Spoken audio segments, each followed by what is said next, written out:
En la cena, se burlaron de mi regalo hasta que el camarero dijo que valía $10.0. Mi nombre es Elena Martínez y tengo 52 años. Trabajo como enfermera en el Hospital General desde hace 26 años, y puedo decir con orgullo que he visto nacer a cientos de niños y he acompañado a muchas familias en sus momentos más difíciles. Vivo en una casa pequeña pero acogedora en la colonia Doctores, que heredé de mi madre hace 10 años. Es un lugar sencillo, con paredes que necesitan una mano de pintura y un jardincito donde cultivo hierbas de olor que uso para cocinar. La vida no siempre me ha sonreído como a mi hermana Sofía. Ella, 3 años mayor que yo, tuvo la suerte o la astucia de casarse con Ricardo Belmont, un empresario del sector inmobiliario que construyó varios desarrollos habitacionales en la zona metropolitana. Viven en una residencia en las lomas de Chapultepec, con jardín, alberca y una vista espectacular de la ciudad.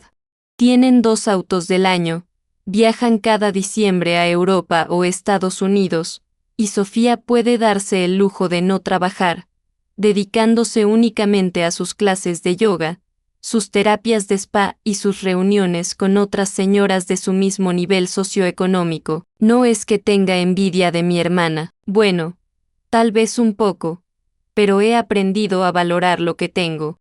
Mi trabajo me llena de satisfacción, disfruto de la tranquilidad de mi barrio, y aunque no sobra el dinero, nunca me ha faltado lo necesario. El problema es que Sofía, sin darse cuenta, a veces me hace sentir como si fuera menos por no haber llegado tan lejos como ella. No lo hace con mala intención, simplemente vive en una burbuja dorada que la hace insensible a realidades diferentes a la suya.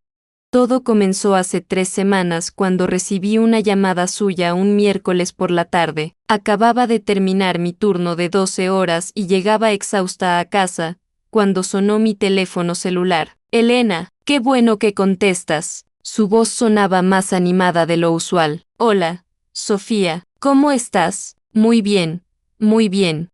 Te hablo porque Ricardo y yo vamos a celebrar nuestros 25 años de matrimonio el próximo sábado. Vamos a hacer una cena en Pujol, ya sabes, ese restaurante tan exclusivo de Polanco que está en la lista de los mejores del mundo. Pujol, por supuesto.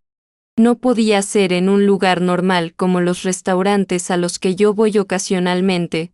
Tenía que ser en uno de esos lugares donde una cena cuesta más de lo que yo gano en una semana. ¡Qué maravilloso! Sofía, felicidades por esos 25 años. Gracias, hermana, por eso te hablo. Obviamente queremos que estés ahí. La cena será a las 8 de la noche. Es algo íntimo.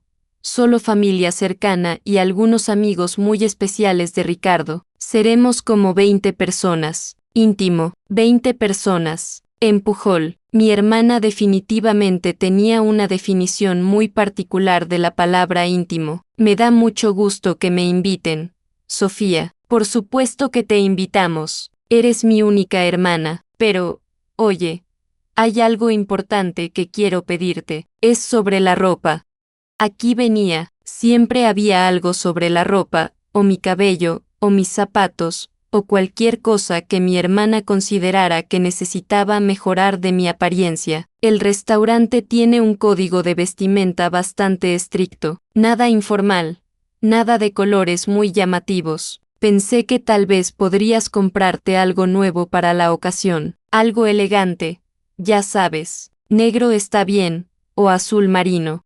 Y zapatos con un poco de tacón, no los que usas para trabajar en el hospital. Claro, Sofía, veré qué puedo conseguir. Perfecto. Y otra cosa más, como es una ocasión especial, cada pareja o familia va a llevar un regalo para nosotros. No tiene que ser algo muy caro. Por favor, no te sientas presionada, pero sí algo significativo que represente estos 25 años juntos. Un regalo. Por supuesto, como si no fuera suficiente con comprarme ropa nueva para un restaurante al que nunca había ido y probablemente nunca volvería a ir. También tenía que encontrar un regalo significativo para una pareja que ya tiene todo lo que el dinero puede comprar. Está bien, hermana, Seguro encuentro algo bonito. ¡Ay, Elena! Te adoro. Ya verás que va a estar padrísimo. Ricardo está súper emocionado. Invitamos a los Hernández. Ya sabes, Roberto que tiene la constructora, y su esposa Carmen. También van a estar los Vázquez, que acaban de regresar de un viaje por Italia. Y por supuesto nuestros hijos con sus parejas. Los hijos de Sofía, Alejandro, de 28 años, que estudió administración en el Tecnológico de Monterrey y ahora trabaja con su papá en el negocio inmobiliario, y Fernanda, de 25, que estudió diseño gráfico y se dedica a hacer branding para empresas de lujo. Alejandro está casado con una chica que conoció en una maestría en Barcelona, y Fernanda tiene un novio arquitecto hijo de una familia de abolengo, todos muy bien educados, muy bien vestidos, muy bien situados. Me da mucho gusto verlos a todos. Hace tiempo que no coincidimos. Sí, ya era hora de una reunión familiar como Dios manda. Bueno, hermana, te dejo porque tengo cita con mi nutrióloga en media hora. El tráfico de Polanco está horrible a esta hora. Y así, sin más, colgó el teléfono, dejándome con la sensación de que acababa de comprometerme a algo que estaba completamente fuera de mi zona de confort y, más importante, fuera de mi presupuesto. Esa noche, mientras cenaba unas quesadillas que preparé con tortillas que compré en la tortillería de la esquina, no podía dejar de pensar en lo que me esperaba. Sabía exactamente cómo iba a desarrollarse esa cena. Yo llegaría sintiéndome fuera de lugar, vestida con lo mejor que pudiera conseguir, pero que de todas formas se vería modesto comparado con la ropa que usarían los demás invitados. Me sentarían en alguna esquina de la mesa, me harían preguntas educadas sobre mi trabajo, pero sin mucho interés real en las respuestas, y pasaría toda la velada sintiendo que estaba ahí por compromiso familiar más que porque realmente quisieran mi compañía. Pero Sofía era mi hermana, y a pesar de nuestras diferencias, la quería. Habíamos crecido juntas en una casa de clase media en la colonia Narvarte. Nuestros padres, ambos maestros de secundaria, nos habían dado una educación sólida y valores firmes. Sofía había sido siempre la más ambiciosa, la que soñaba con una vida diferente a la de nuestros padres. Yo, en cambio, había encontrado mi vocación en el cuidado de otros, y nunca había sentido la necesidad de buscar algo más allá de eso. El problema vino cuando Sofía, durante sus estudios de comunicación en la Universidad Iberoamericana, conoció a Ricardo en una fiesta. Él ya era un empresario joven con mucho potencial, hijo de una familia acomodada del norte del país que se había establecido en la Ciudad de México para expandir sus negocios. Sofía se enamoró perdidamente, no solo de él sino de todo lo que él representaba: estabilidad económica, estatus social, acceso a un mundo que ella había admirado desde lejos durante toda su juventud. No juzgo a mi hermana por esa decisión. Cada quien busca su felicidad donde puede encontrarla, pero sí me dolía un poco que, con los años, pareciera haber olvidado de dónde veníamos. A veces, cuando estábamos en reuniones familiares, hablaba de la gente, refiriéndose a personas de nuestra clase social como si ya no fuera parte de ese mundo, como si hubiera nacido en las lomas de Chapultepec y no en un departamento de 2 recámaras en Narvarte donde compartíamos cuarto hasta que se casó. Los siguientes días me dediqué a planear mi estrategia. Primero, la ropa. Fui al centro comercial Parque Delta, que era el más cercano a mi casa y donde esperaba encontrar algo elegante pero no demasiado caro. Después de recorrer varias tiendas y probarme diversos vestidos que me hacían sentir como disfrazada, finalmente encontré uno negro, de manga 3/4, con un corte que favorecía mi figura sin ser demasiado ajustado. No era de una marca reconocida, pero se veía decente y costaba menos de 1,000 pesos, lo cual entraba en mi presupuesto ajustado. Los zapatos fueron más complicados. Yo estaba acostumbrada a usar zapatos cómodos para trabajar, con suela de goma y sin tacón. Encontrar unos zapatos negros con tacón que no me torturaran los pies y que combinaran con el vestido me tomó toda una tarde.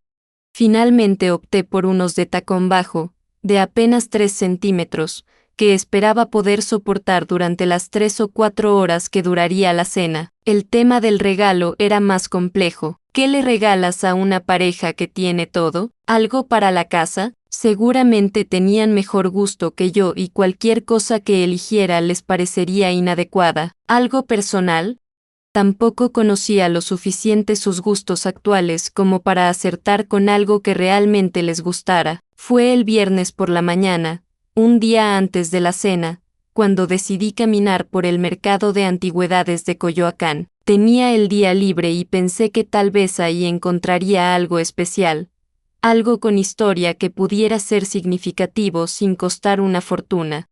El mercado de Coyoacán es un lugar mágico, lleno de objetos que han pertenecido a otras personas, que han vivido en otras casas, que han sido testigos de otras historias. Hay de todo: muebles antiguos, libros de épocas pasadas, fotografías en sepia de familias desconocidas, jarrones, candelabros, joyas, figuras religiosas, objetos decorativos de todas las épocas imaginables.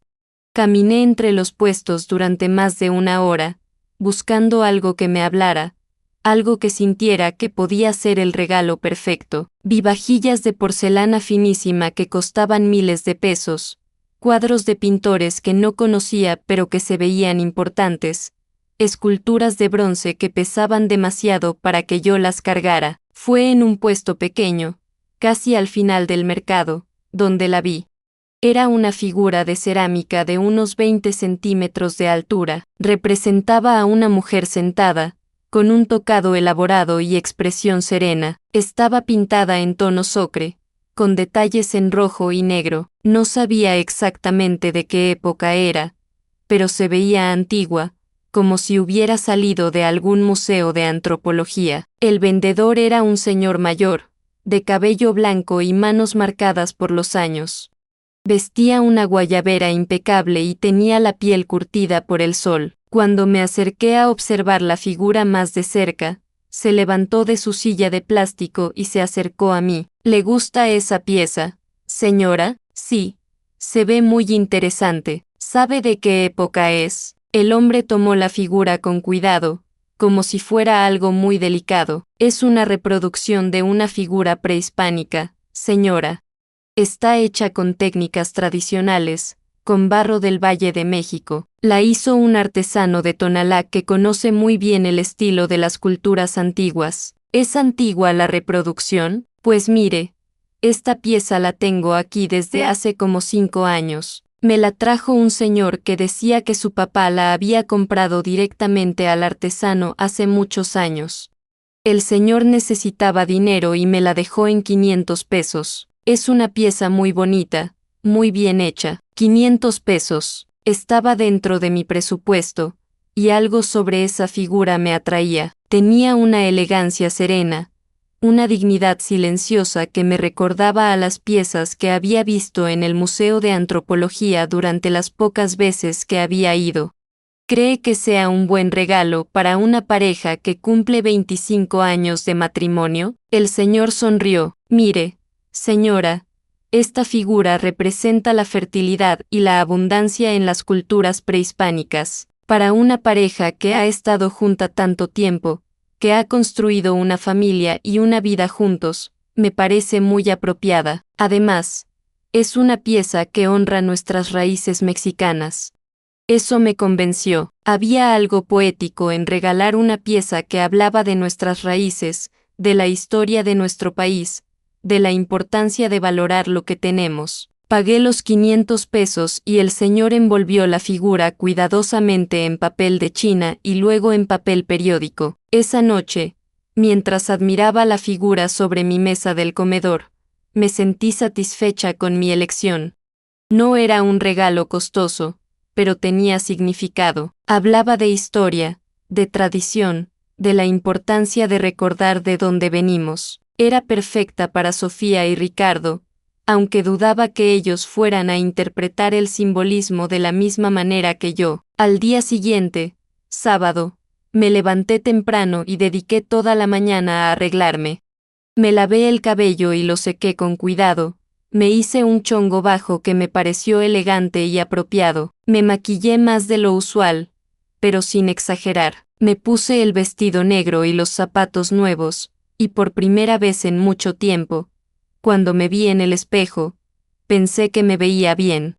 No como las mujeres de las revistas de moda que probablemente leía mi hermana, pero sí como una versión mejorada de mí misma. El regalo lo puse en una bolsa de papel craft que decoré con un listón dorado que tenía guardado desde la Navidad pasada. No era una envoltura sofisticada, pero se veía presentable. Salí de mi casa a las 6:30 de la tarde. El restaurante Pujol está en la colonia Polanco, y desde mi casa en la Doctores tenía que tomar el metro hasta Tacubaya y después un taxi. El trayecto completo me tomaría al menos hora y media, pero prefería llegar temprano que arriesgarme a llegar tarde por culpa del tráfico. Durante el viaje en el metro, con mi bolsa del regalo en una mano y mi pequeña bolsa de mano en la otra, no podía evitar sentir una mezcla de nervios y anticipación. ¿Cómo sería la cena? ¿De qué hablarían? ¿Cómo reaccionarían al ver mi regalo comparado con los que llevaran los demás invitados? Cuando llegué a Polanco, la diferencia con mi barrio era abismal. Las calles estaban impecablemente limpias, los edificios eran modernos y elegantes, los autos estacionados en la calle costaban más que mi casa. Era como entrar en otro país, un país donde todo era más nuevo, más brillante, más caro. El restaurante Pujol estaba en una calle tranquila, en una casa que había sido remodelada para convertirse en uno de los restaurantes más exclusivos de la ciudad. Desde afuera se veía discreto, casi modesto, pero yo sabía que esa discreción. Yo llegué caminando desde la estación del metro, lo cual claramente me marcó como diferente desde el primer momento. El interior del restaurante era impresionante. Todo estaba diseñado con un gusto exquisito, iluminación tenue pero perfecta, mesas con manteles inmaculados, cristalería que brillaba bajo las luces cálidas, y un ambiente de sofisticación que me hizo sentir como si hubiera entrado a un mundo completamente ajeno al mío. Un hostess me recibió con una sonrisa profesional. Buenas noches. ¿Tiene reservación? Sí. Vengo a la cena de aniversario de los señores Belmont. Por supuesto, la están esperando. Permítame acompañarla. Me condujo a través del restaurante hasta llegar a un área privada donde ya estaban reunidos algunos invitados. Vi a Sofía de lejos, radiante en un vestido azul marino que probablemente costaba más que mi sueldo de 2 meses, conversando animadamente con una mujer que no reconocí pero que vestía con la misma elegancia que ella. Cuando mi hermana me vio llegar, se acercó rápidamente con una sonrisa enorme. Elena, llegaste, te ves muy bien, hermana. Me dio un abrazo, pero pude notar cómo sus ojos hicieron un recorrido rápido pero exhaustivo de mi apariencia. Su sonrisa se mantuvo, pero vi un destello de algo en sus ojos. ¿Aprobación? ¿Alivio de que no hubiera llegado vestida inadecuadamente? O tal vez un poco de lástima porque, a pesar de mis esfuerzos, seguía viéndome como lo que era, una enfermera de hospital público haciendo su mejor esfuerzo por encajar en un mundo que no era el suyo. Gracias, Sofía, tú te ves espectacular. Felicidades por estos 25 años. ¡Ay, hermana! Muchas gracias. Ven, quiero presentarte con algunas personas. Y así comenzó lo que sería una de las noches más memorables de mi vida, aunque por razones que en ese momento no podía imaginar. Sofía me llevó de la mano hacia el grupo donde estaba conversando. Reconocí inmediatamente a Ricardo, mi cuñado, quien se veía impecable en un traje azul marino que seguramente había sido hecho a la medida. A su lado estaba una pareja que no conocía, un hombre corpulento de unos 50 años con cabello entrecano perfectamente peinado, y una mujer delgada de mi edad aproximadamente, con un collar de perlas que brillaba bajo las luces del restaurante. Elena, te presento a Roberto y Carmen Hernández. Roberto, Carmen. Ella es mi hermana Elena, la que les platiqué que es enfermera. La forma en que Sofía dijo la que es enfermera sonó casi como una disculpa, como si necesitara explicar por qué había una enfermera en una reunión de empresarios exitosos. Mucho gusto, dijo Carmen, extendiendo una mano perfectamente manicurada. Qué noble profesión la suya, debe ser muy gratificante ayudar a la gente. Su tono era amable pero condescendiente, el tipo de amabilidad que usan las personas de clase alta cuando hablan con la servidumbre o con profesionales que consideran de menor estatus social. Sí, me gusta mucho mi trabajo, respondí, tratando de sonar natural. Roberto me dio la mano con una sonrisa protocolar. Elena, ¿verdad? Sofía nos ha platicado mucho de usted. Qué bueno que pudo acompañarnos esta noche, que pudo acompañarnos. Como si hubiera sido un gran esfuerzo para mí estar ahí, como si hubiera tenido que reorganizar mi importante agenda social para hacer tiempo para la cena de mi hermana. Para mí es un gusto estar aquí celebrando con Ricardo y Sofía. En ese momento llegaron los hijos de mi hermana.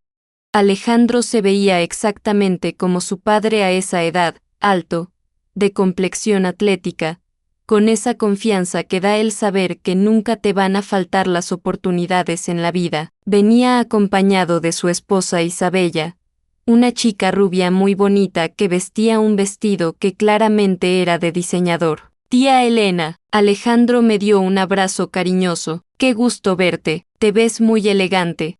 Alejandro siempre había sido el más cálido de mis sobrinos. Creo que, a pesar de la vida privilegiada que había tenido, conservaba algo de la sencillez que habíamos perdido en la familia. Hola, Elena.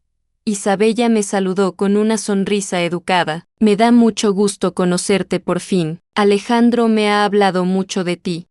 Fernanda llegó pocos minutos después con su novio, un arquitecto llamado Patricio que trabajaba en el despacho más prestigioso de la ciudad. Fernanda había heredado la belleza de Sofía, pero también su tendencia a la superficialidad.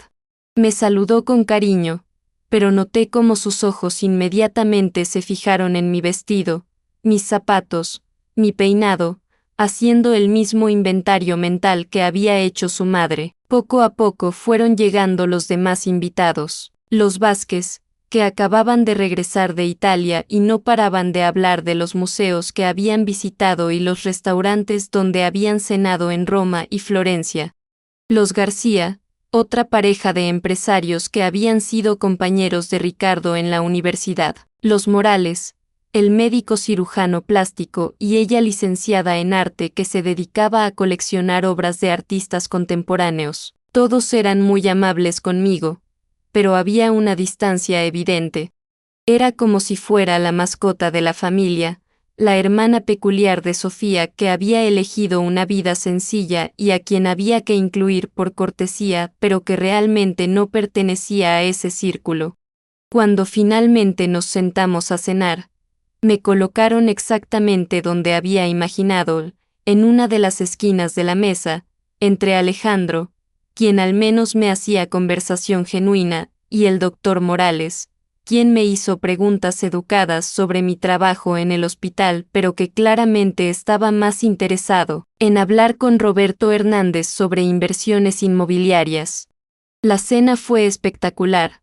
Tengo que reconocerlo, nunca había probado comida tan elaborada. Cada platillo era una pequeña obra de arte, con sabores que no sabía que existían y presentaciones que parecían sacadas de una revista de cocina internacional.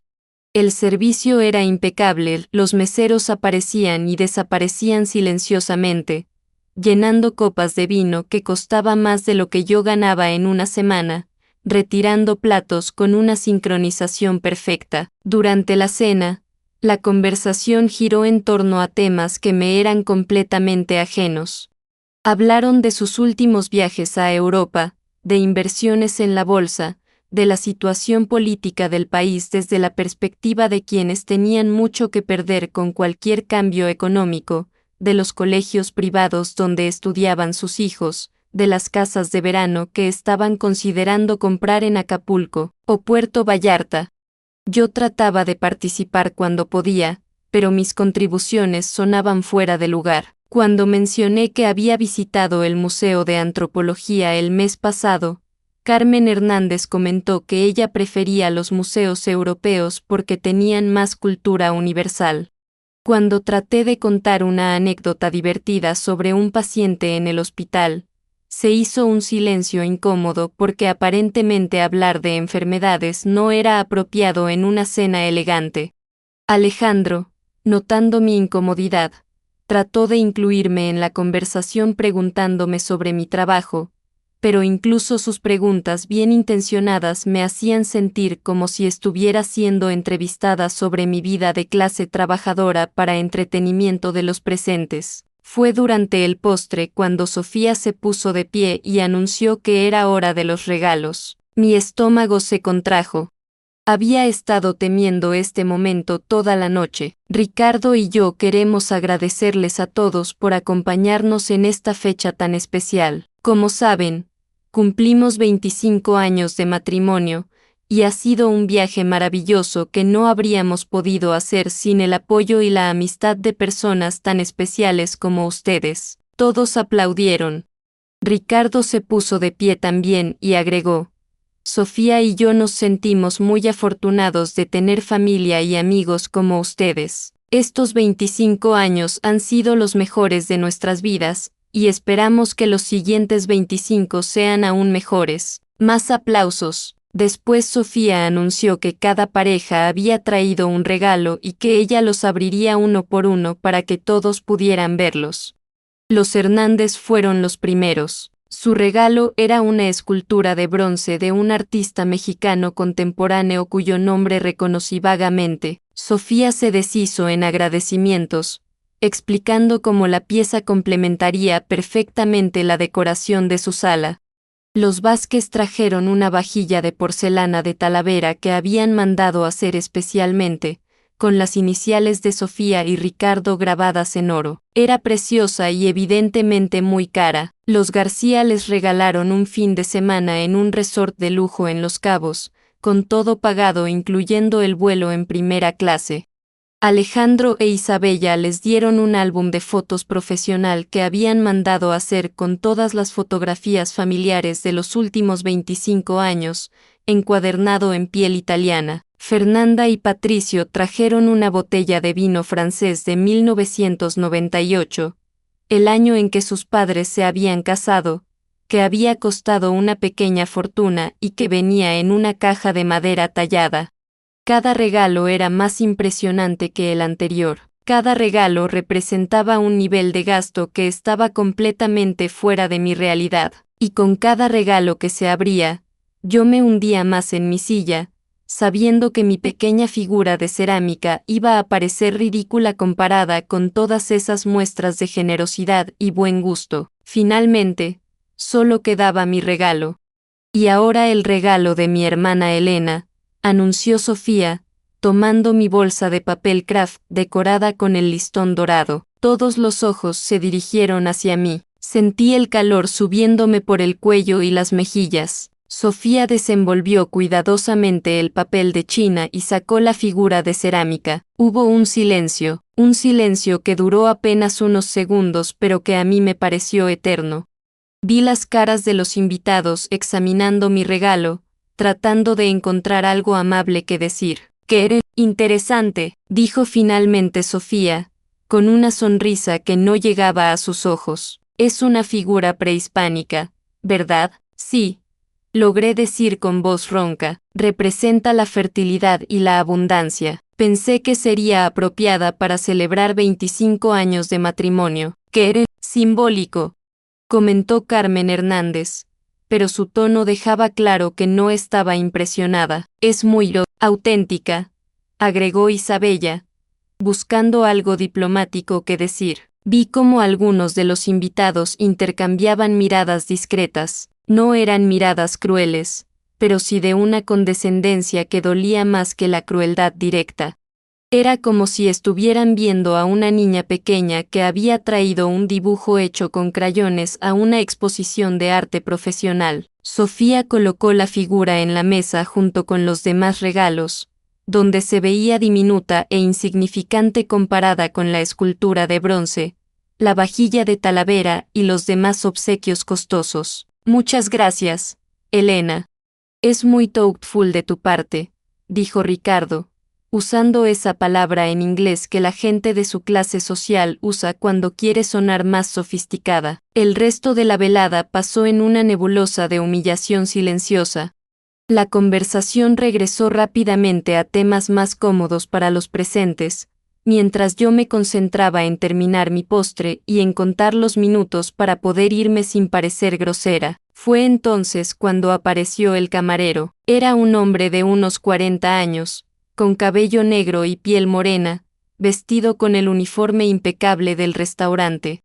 Había estado sirviendo discretamente durante toda la cena, prácticamente invisible como suelen ser los trabajadores de servicio para la gente adinerada, pero en ese momento, cuando se acercó a recoger algunos platos de la mesa, su mirada se fijó en mi figura de cerámica, se detuvo completamente, como si hubiera visto un fantasma.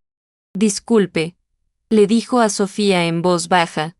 ¿Me permite ver esa pieza por un momento? Sofía lo miró sorprendida. Era inusual que un camarero interrumpiera o pidiera algo durante una cena privada. Perdón, la figura de cerámica. ¿Me permite examinarla? Creo que reconozco el estilo. Hubo otro silencio incómodo. Los invitados miraron al camarero con curiosidad.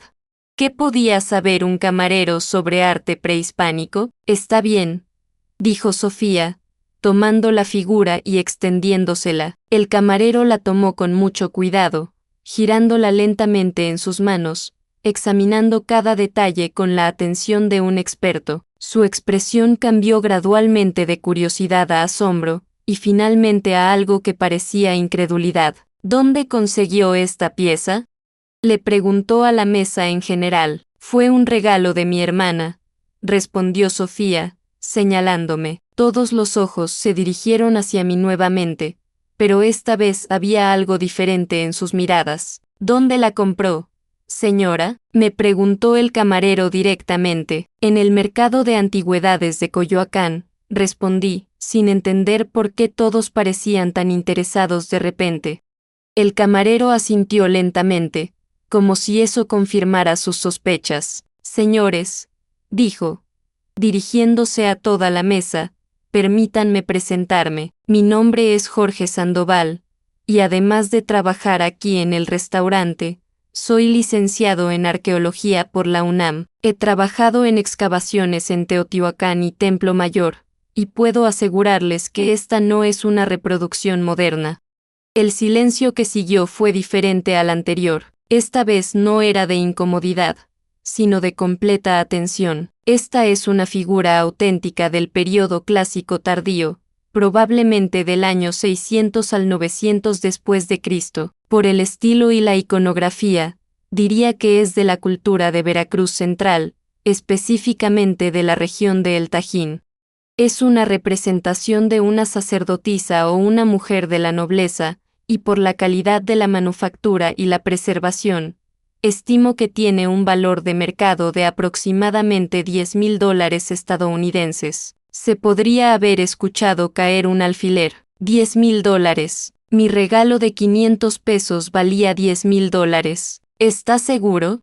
Preguntó Roberto Hernández, inclinándose hacia adelante con súbito interés. Completamente. Tengo varios años de experiencia autentificando piezas precolombinas. Esta figura tiene todas las características de una pieza auténtica, el tipo de arcilla, las técnicas de cocción, los pigmentos utilizados, el estilo iconográfico. Es una pieza museística. Jorge me devolvió la figura con una reverencia que antes no había estado ahí. Señora, usted tiene un tesoro en sus manos. ¿Puedo preguntarle cuánto pagó por ella? 500 pesos, susurré, todavía sin poder procesar completamente lo que acababa de escuchar. Increíble, es el hallazgo del siglo en términos de relación precio-valor. El señor que se la vendió probablemente no tenía idea de lo que tenía. Miré alrededor de la mesa. Las expresiones habían cambiado completamente. Carmen Hernández me miraba con una mezcla de respeto y envidia. Los Vázquez susurraban entre ellos, claramente impresionados. Alejandro tenía una sonrisa enorme, como si estuviera orgulloso de su tía. Fernanda parecía estar reevaluando completamente su opinión sobre mí, pero fue la cara de Sofía la que más me impactó. Era una mezcla de asombro, incredulidad y algo que no había visto en años, admiración hacia su hermana menor. Elena, dijo finalmente, no puedo creer que hayas encontrado algo así. Es extraordinario. Ricardo se aclaró la garganta. Bueno, claramente Elena tiene muy buen ojo para las antigüedades. ¿Cómo supiste que era especial? No lo sabía, respondí honestamente. Simplemente me gustó. Me pareció elegante y con historia. El señor que me la vendió dijo que representaba fertilidad y abundancia, y pensé que sería apropiada para celebrar 25 años de matrimonio. Tenía razón, confirmó Jorge. En las culturas prehispánicas, estas figuras femeninas efectivamente representaban fertilidad, abundancia y continuidad familiar. Era un regalo perfecto, además de ser invaluable. El doctor Morales, que había estado callado durante todo el intercambio, finalmente habló. Elena, ¿estaría interesada en vender la pieza? Tengo varios clientes coleccionistas que pagarían muy bien por algo así. No. La respuesta salió de mi boca antes de que pudiera pensarla. Es un regalo para mi hermana y mi cuñado. No está en venta. Sofía me miró con lágrimas en los ojos. Elena, no puedo aceptar algo tan valioso. Es demasiado. Es tu regalo de aniversario, Sofía. Además, yo no sabía que valía tanto cuando lo compré. Para mí sigue siendo el regalo de 500 pesos que elegí porque me gustó y porque pensé en ustedes. Y en ese momento, me di cuenta de algo importante. No era el valor monetario de la figura lo que había cambiado la dinámica de la mesa. Era el hecho de que, sin saberlo, yo había demostrado que tenía algo que todo su dinero no podía comprar: instinto, sensibilidad para reconocer la verdadera belleza y valor más allá del precio. Jorge se despidió cortésmente y regresó a sus labores, pero el ambiente de la cena había cambiado para siempre. De pronto, todos querían hablar conmigo. Querían saber más sobre mi afición a las antigüedades, sobre otros hallazgos que hubiera hecho, sobre mi opinión acerca del arte y la historia mexicana. Carmen Hernández me preguntó si podría acompañarla algún día al mercado de Coyoacán para buscar tesoros. Los Vázquez querían que les recomendara lugares para buscar arte mexicano auténtico. El doctor Morales me dio su tarjeta y me pidió que lo contactara si alguna vez encontraba otras piezas similares. Pero fue la conversación con mi hermana lo que más me marcó. Cuando la velada estaba terminando y nos despedíamos en la entrada del restaurante, Sofía me tomó de las manos. Elena, tengo que pedirte perdón. ¿Perdón por qué? Por haber sido tan superficial contigo durante todos estos años, por haberte hecho sentir que tenías que disculparte por tu vida, por tu trabajo, por ser quien eres. Tú tienes algo que yo había perdido sin darme cuenta. ¿Qué cosa, Sofía? Autenticidad, la capacidad de ver la verdadera belleza, el valor real de las cosas.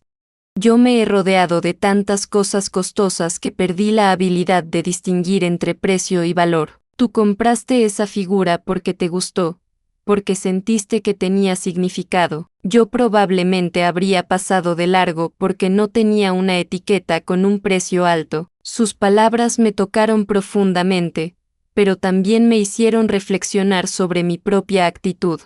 ¿Cuántas veces había yo asumido que era moralmente superior por tener menos dinero? ¿Cuántas veces había juzgado a mi hermana por sus elecciones sin tratar de entender su perspectiva? Sofía, tú también tienes cosas hermosas en tu vida, tienes una familia maravillosa, has construido algo importante con Ricardo, has criado hijos que son buenas personas. No todo se trata de objetos o dinero. Lo sé, pero esta noche me di cuenta de que había empezado a medir todo por su costo en lugar de por su significado. Tú elegiste un regalo que tenía historia, simbolismo, conexión con nuestras raíces. Yo probablemente habría comprado algo caro en una boutique sin pensar en lo que realmente significaba. Nos abrazamos en la banqueta de Polanco, dos hermanas que habían crecido en mundos diferentes pero que todavía se querían a pesar de las diferencias. Cuando llegué a mi casa esa noche, ya pasada la medianoche, me senté en mi pequeña sala a reflexionar sobre todo lo que había pasado. En el transcurso de unas pocas horas, había pasado de sentirme humillada y fuera de lugar a ser el centro de atención y admiración, pero lo más importante no era el valor monetario de la figura, ni siquiera el reconocimiento que había recibido. Lo más importante era lo que había aprendido sobre mí misma, que tenía instintos y habilidades que no había valorado lo suficiente, que mi manera de ver el mundo tenía su propio valor, que no necesitaba disculparme por ser quien era. También había aprendido algo sobre mi hermana. Detrás de toda esa sofisticación y ese aparente esnobismo, seguía siendo la niña con la que había crecido en Narvarte, alguien que buscaba amor y aceptación tanto como yo, solo que por caminos diferentes. Esa noche dormí mejor de lo que había dormido en meses, abrazando la almohada y sonriendo al recordar la cara de asombro de todos cuando Jorge reveló el verdadero valor de mi regalo.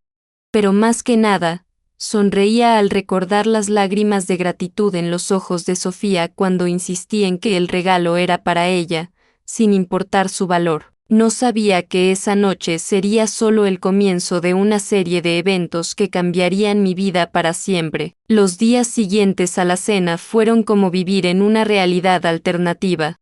El lunes por la mañana, cuando regresé a mi turno en el Hospital General, todo parecía exactamente igual que siempre, los pasillos con olor a desinfectante, el ruido constante de las máquinas, las voces de los médicos dando indicaciones, el ajetreo interminable de enfermeras, camilleros y personal de limpieza. Pero yo me sentía diferente, como si hubiera descubierto una parte de mí misma que no sabía que existía. Durante mi primer día de trabajo después de la cena, no pude evitar contarle a mi compañera Lupita lo que había pasado.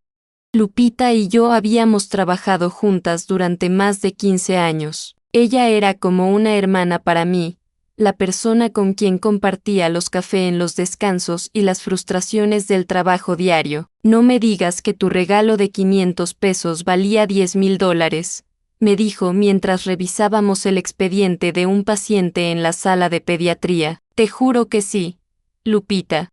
El camarero era arqueólogo y conocía perfectamente el tema. Dijo que era una pieza auténtica de más de 1000 años de antigüedad. ¡Ay, Elena! Siempre has tenido suerte para encontrar cosas buenas y baratas, pero esto ya es otra cosa. ¿Y qué dijo tu hermana la fresa? Lupita siempre había llamado así a Sofía, no con maldad sino con esa irreverencia que caracteriza a la gente trabajadora cuando habla de quienes tienen más dinero, pues se portó muy bien, la verdad. Hasta me pidió perdón por haberme tratado como si fuera menos que ella durante todos estos años. A ver, déjame entender bien esto. Tu hermana, la que vive en las lomas y se cree la gran cosa, ¿te pidió perdón? Sí, Lupita, y no solo eso. Me dijo que yo tenía algo que ella había perdido, la capacidad de reconocer la verdadera belleza sin fijarse en el precio. Lupita me miró con una mezcla de sorpresa y orgullo. Pues claro que lo tienes, Elena, siempre has sido así. ¿Te acuerdas cuando encontraste esa mesa de madera en el tianguis que parecía horrible pero tuviste que solo necesitaba un poco de cariño? Ahora es la mesa más bonita de tu comedor. Era cierto, siempre me había gustado rescatar cosas que otros descartaban, ver el potencial en objetos que parecían sin valor. Pero nunca había pensado que eso fuera una habilidad especial, simplemente era mi manera de ser. El martes por la tarde, mientras estaba en mi casa preparando la cena después de un turno particularmente agotador, sonó mi teléfono. Era un número que no reconocía. Bueno, disculpe. ¿Habla Elena Martínez? Sí, soy yo. ¿Qué tal? Elena, mi nombre es Patricio Mendoza, soy el novio de Fernanda. Nos conocimos en la cena de aniversario de sus papás. Sí, hola, Patricio, ¿cómo estás? Muy bien. Gracias. Disculpe que la moleste, pero quería platicarle algo. He estado pensando en lo que pasó el sábado con la figura que usted regaló, y tengo una propuesta que tal vez le pueda interesar. Mi curiosidad se despertó inmediatamente. Dígame. Bueno, como le comenté, soy arquitecto, pero también tengo un pequeño negocio paralelo. Me dedico a la compra-venta de antigüedades y arte. No es algo muy grande, pero he logrado hacer algunas operaciones interesantes. El punto es que después de ver su ojo para identificar piezas valiosas, pensé que tal vez podríamos trabajar juntos. No entiendo muy bien a qué se refiere. Mire, usted tiene algo que es muy difícil de encontrar en este negocio, instinto natural. Puede reconocer una pieza auténtica y valiosa sin necesidad de estudios especializados. Yo tengo los contactos, el conocimiento del mercado y el capital para invertir. ¿Qué le parecería si fuéramos juntos a mercados y ferias de antigüedades? Usted identifica las piezas potencialmente valiosas y yo me encargo de la parte comercial. Podríamos dividir las ganancias 50-50. Me quedé callada por un momento, procesando lo que acababa de escuchar. Patricio me estaba proponiendo convertirme en una especie de cazadora de tesoros profesional. Es una propuesta muy interesante, Patricio, pero no sé si tengo el tiempo.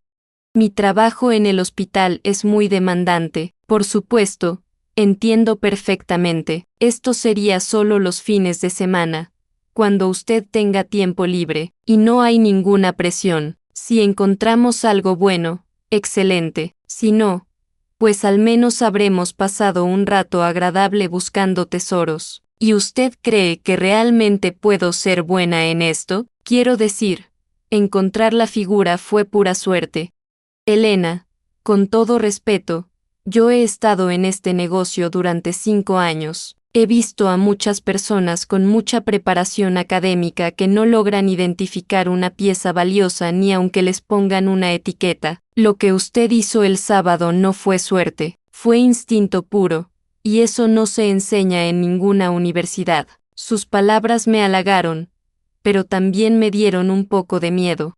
¿Qué tal si la figura había sido realmente un golpe de suerte y yo no tenía ninguna habilidad especial? Déjeme pensarlo, Patricio. Es una propuesta muy tentadora, pero necesito evaluarla bien. Por supuesto, no hay prisa. Aquí tiene mi número, y cuando se decida, me marca. Solo una cosa más, si acepta.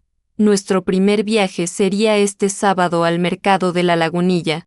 He escuchado que llegó mercancía nueva muy interesante. Después de colgar el teléfono, me quedé sentada en mi sala pensando en la conversación. ¿Era posible que pudiera ganar dinero haciendo algo que me gustaba? Durante todos estos años, había visitado mercados de pulgas y tianguis como pasatiempo, buscando cosas bonitas para mi casa o regalos únicos para mi familia. Nunca se me había ocurrido que pudiera convertirlo en una fuente de ingresos. El miércoles por la mañana recibí otra llamada inesperada. Esta vez era el doctor Morales, uno de los invitados a la cena de Sofía. Elena. Buenos días. Espero no molestarla. No se preocupe, doctor. ¿En qué puedo ayudarle? Bueno, como le comenté el sábado, tengo varios clientes que son coleccionistas serios de arte precolombino. Uno de ellos, en particular, quedó muy impresionado cuando le conté sobre su hallazgo y me pidió que la contactara. ¿Conmigo? ¿Para qué? Él tiene una colección muy importante, pero le interesa más que solo comprar piezas. Quiere encontrarlas, vivir la experiencia del descubrimiento. Me preguntó si usted estaría dispuesta a acompañarlo ocasionalmente a mercados y ferias, como una especie de consultora. Por supuesto, él pagaría por su tiempo y conocimientos. 2 propuestas similares en 2 días. El universo parecía estar mandándome un mensaje muy claro. ¿De qué tipo de coleccionista estamos hablando? Doctor, es una persona muy seria y respetable. Doctor en Historia del Arte, profesor emérito de la UNAM, con una colección que ha sido prestada a varios museos importantes. No es uno de esos coleccionistas que buscan piezas robadas o de procedencia dudosa. Él solo compra en el mercado legal y siempre se asegura de que las piezas tengan documentación apropiada. Eso me tranquilizó un poco. Una de mis preocupaciones sobre involucrarme en la compra-venta de antigüedades era la posibilidad de participar inadvertidamente en el tráfico de patrimonio cultural. ¿Y qué tipo de compensación estaría hablando? Bueno, él me dijo que pagaría 1,000 pesos por cada salida, independientemente de si encuentran algo o no. Y si logran adquirir alguna pieza importante gracias a su identificación, habría un bono adicional. 1,000 pesos por unas horas de hacer algo que me gustaba. Era más de lo que ganaba en un turno completo en el hospital. Está bien, doctor. Acepto conocer a esta persona, pero quisiera hablar con ella primero, para asegurarme de que estamos en la misma sintonía sobre el tema de la ética y la legalidad. Por supuesto, Elena, le voy a dar su número y él la contactará directamente. Su nombre es Dr. Armando Villaseñor, y puedo asegurarle que es una persona íntegra. Esa tarde, cuando llegué del hospital, encontré un mensaje en mi contestadora del Dr. Villaseñor. Su voz era tranquila y educada, con ese acento ligeramente formal que tienen los académicos de carrera. Señora Martínez, mi nombre es Armando Villaseñor. El doctor Morales me platicó sobre su extraordinario hallazgo del fin de semana pasado y me gustaría mucho conocerla. ¿Sería posible que nos viéramos para tomar un café y platicar sobre una posible colaboración? Mi teléfono es. Lo llamé esa misma noche. La conversación fue reveladora. El doctor Villaseñor había dedicado más de 30 años al estudio del arte precolombino. Su colección había comenzado como un proyecto académico y había crecido hasta convertirse en una de las más respetadas del país. Me explicó que, a sus 70 años, ya no tenía la energía física para recorrer mercados durante horas, pero que extrañaba mucho la emoción del descubrimiento. Vea, señora Martínez, yo puedo identificar una pieza auténtica cuando la tengo en mis manos, puedo determinar su periodo, su cultura de origen, su valor histórico, pero usted tiene algo diferente, puede reconocer esas piezas cuando están mezcladas con cientos de objetos sin valor, cuando están cubiertas de polvo o mal presentadas. Eso es un don muy raro. Quedamos en vernos el viernes por la tarde en una cafetería de la zona rosa. Mientras tanto, también había estado pensando en la propuesta de Patricio. Fernanda me había llamado para contarme que él estaba muy emocionado con la idea de trabajar conmigo y que había estado investigando sobre próximas ferias de antigüedades en la ciudad. El jueves por la noche, Sofía me llamó. Su voz sonaba diferente, más cálida y cercana de lo que había sido en años. Elena, ¿cómo estás? Quería preguntarte algo. Muy bien. Hermana, dime, ¿te acuerdas que el sábado me preguntaste cómo había sabido que la figura era especial? He estado pensando mucho en eso. ¿Realmente solo te gustó? ¿O había algo más? Era una pregunta interesante. Traté de recordar exactamente qué había sentido cuando sexta la figura en el puesto del señor mayor. ¿Sabes qué? Sofía, había algo más. Cuando la vi, sentí como si me estuviera llamando. Sé que suena raro, pero había algo en su expresión, en la forma en que estaba sentada, que me dio tranquilidad. Me recordó a la abuela Esperanza. ¿Te acuerdas? La forma en que se sentaba en su silla de mimbre en el patio, con esa serenidad que tenía. ¡Ay! Elena, tienes razón, se parece mucho a cómo se sentaba la abuela, esa postura tan digna, tan serena. Exacto, y cuando el Señor me explicó que representaba fertilidad y abundancia, pensé en ti y Ricardo, en todo lo que han construido juntos, en sus hijos, en la familia que formaron. Se me hizo perfecta para celebrar sus 25 años. Hubo un silencio del otro lado de la línea. Después escuché a Sofía sorber un poco, como si estuviera llorando. Elena, ¿sabes qué me dijo Ricardo después de que nos fuimos del restaurante? ¿Qué te dijo? Me dijo que tu regalo había sido el más significativo de todos. Que todos los demás habían elegido cosas caras, pero que solo tú habías elegido algo con alma, algo que realmente representara lo que estábamos celebrando. Sus palabras me llenaron de una calidez que no había sentido en mucho tiempo. Durante años había pensado que mi hermana consideraba mis regalos como inadecuados o insuficientes. Saber que tanto ella como Ricardo habían valorado el simbolismo por encima del precio me hizo sentir validada de una manera muy profunda. Sofía, también quiero decirte algo. Me di cuenta de que durante años he sido muy crítica contigo, como si el hecho de que tuvieras dinero te hiciera menos auténtica o menos valiosa como persona, y eso no está bien. Tú has construido una vida hermosa, has criado hijos maravillosos, has sido una esposa y madre ejemplar. Eso tiene mucho más valor que cualquier figura de cerámica. Gracias, Elena, pero yo también me di cuenta de algo. Me había vuelto tan superficial que casi pierdo de vista lo que realmente importa. Estar contigo el sábado me recordó de dónde venimos, me recordó los valores que nos enseñaron nuestros papás. Esa conversación con mi hermana me llenó de una paz que no había sentido en años. Era como si finalmente hubiéramos encontrado el equilibrio en nuestra relación, un punto donde podíamos aceptar y valorar nuestras diferencias sin juzgarnos mutuamente. El viernes por la tarde fui a mi cita con el doctor Villaseñor. La cafetería estaba en una calle tranquila de la zona rosa, uno de esos lugares pequeños y acogedores que frecuentan los intelectuales y artistas. Llegué unos minutos temprano y me senté a esperarlo, nerviosa pero emocionada. Lo reconocí inmediatamente cuando entró. Era un hombre mayor, de cabello completamente blanco pero abundante, con lentes de marco dorado y un suéter de lana color beige que se veía caro pero no ostentoso. Tenía esa elegancia discreta que caracteriza a los académicos de alto nivel. «¿Señora Martínez?», preguntó acercándose a mi mesa. «Sí, doctor Villaseñor, mucho gusto en conocerlo». Nos dimos la mano y él se sentó frente a mí.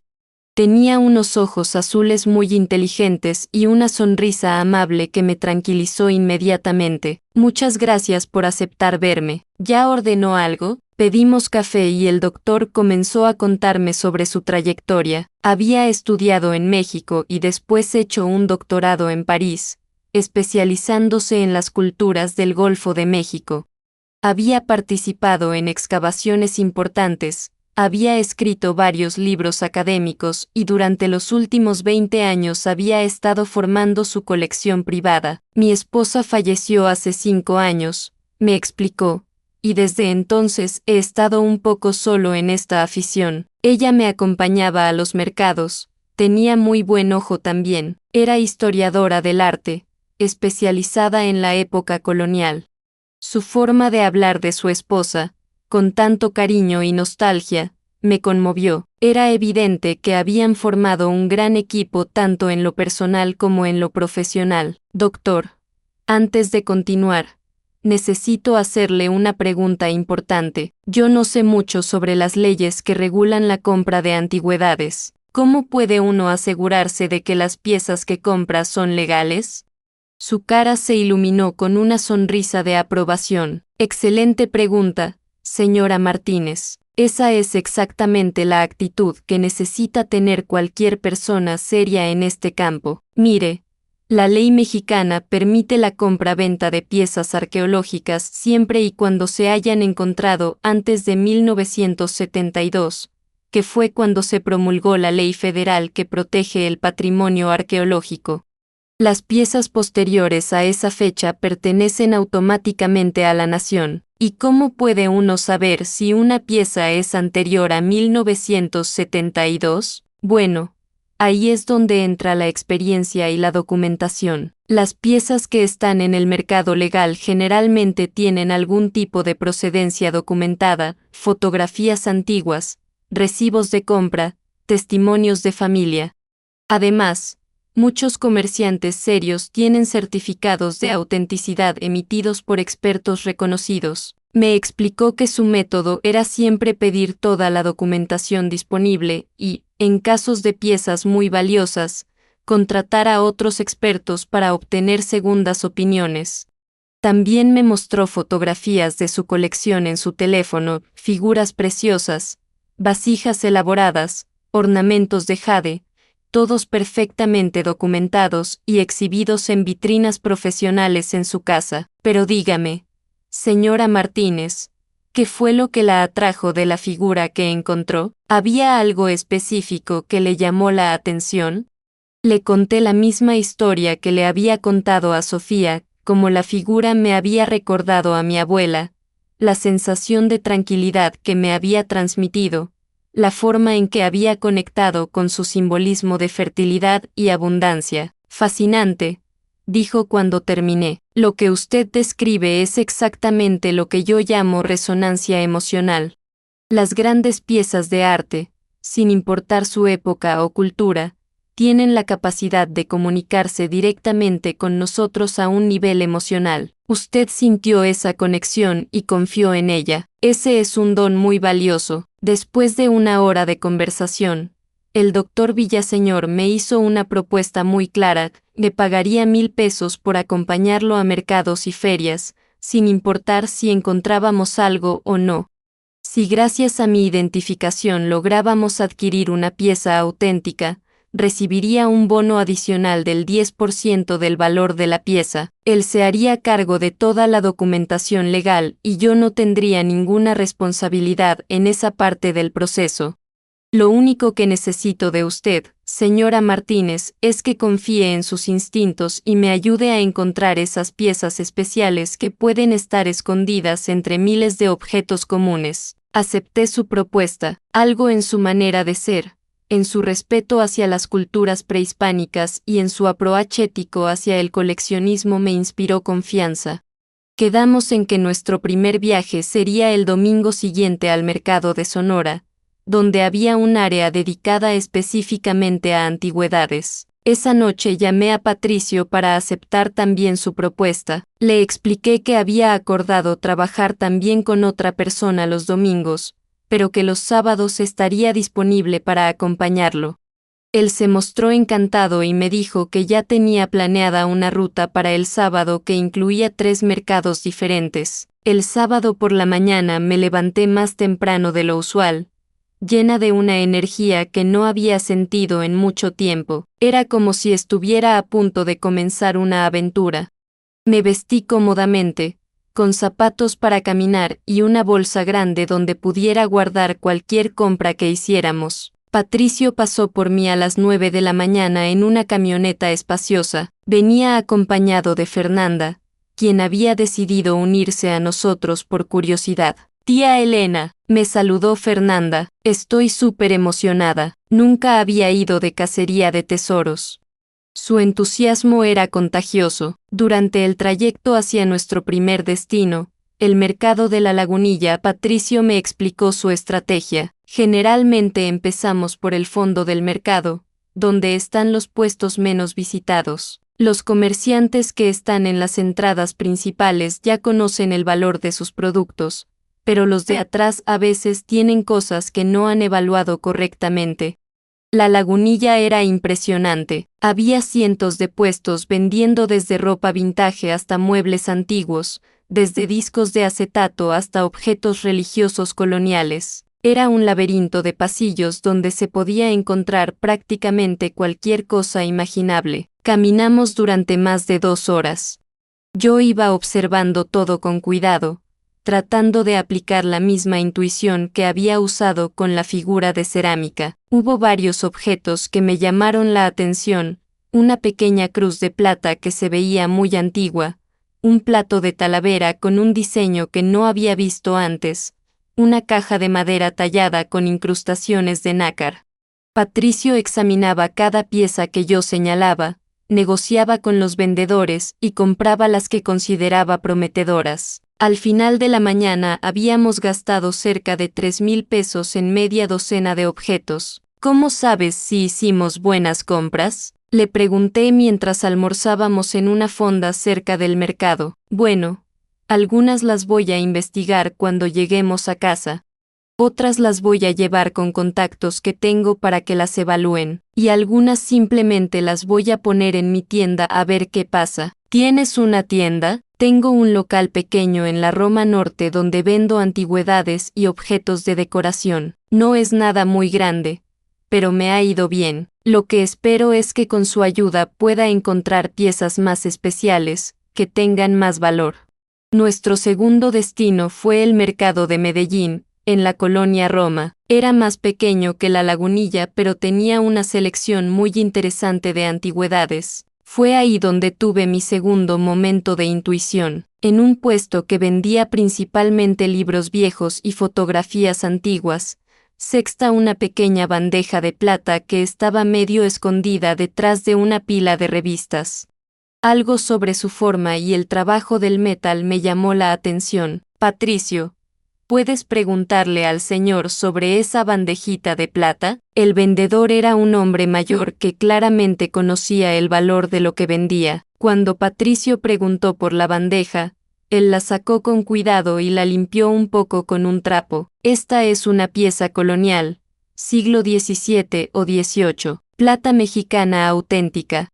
Es para servir dulces o pequeños bocadillos. Está un poco maltratada, pero el trabajo es muy fino. Patricio examinó la bandeja con cuidado, revisando las marcas del platero en la parte inferior. ¿Cuánto pide por ella? 2.500 pesos. Era más de lo que habíamos pagado por cualquier otra pieza durante toda la mañana. Patricio me miró con una expresión interrogativa. ¿Qué opinas, Elena?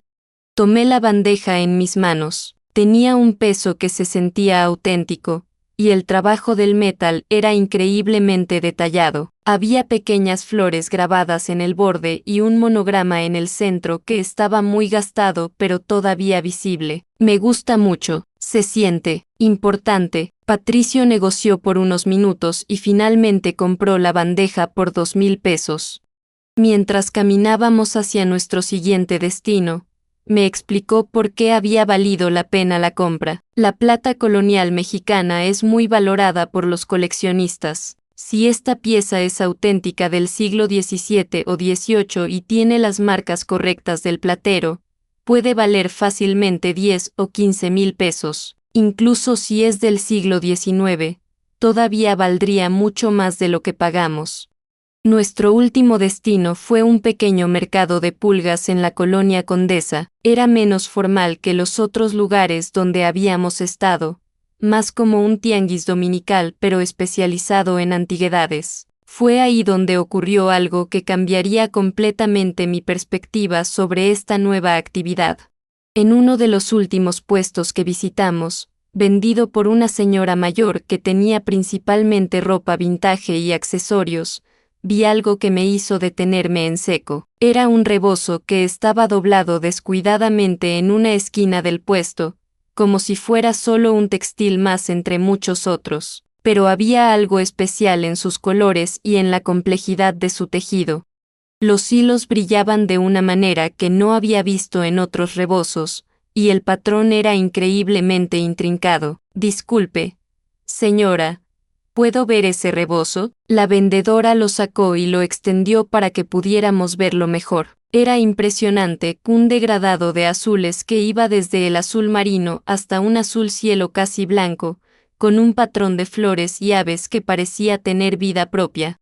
Es un rebozo de Santa María del Río, me explicó la señora. Me lo dejó una cliente que necesitaba dinero urgente. No sé mucho sobre estos textiles, pero se ve finito, ¿verdad? Patricio y Fernanda se acercaron para ver mejor el rebozo. Fernanda, que había estudiado diseño, inmediatamente se dio cuenta de que había algo especial en la pieza. Tía Elena, este tejido es increíble.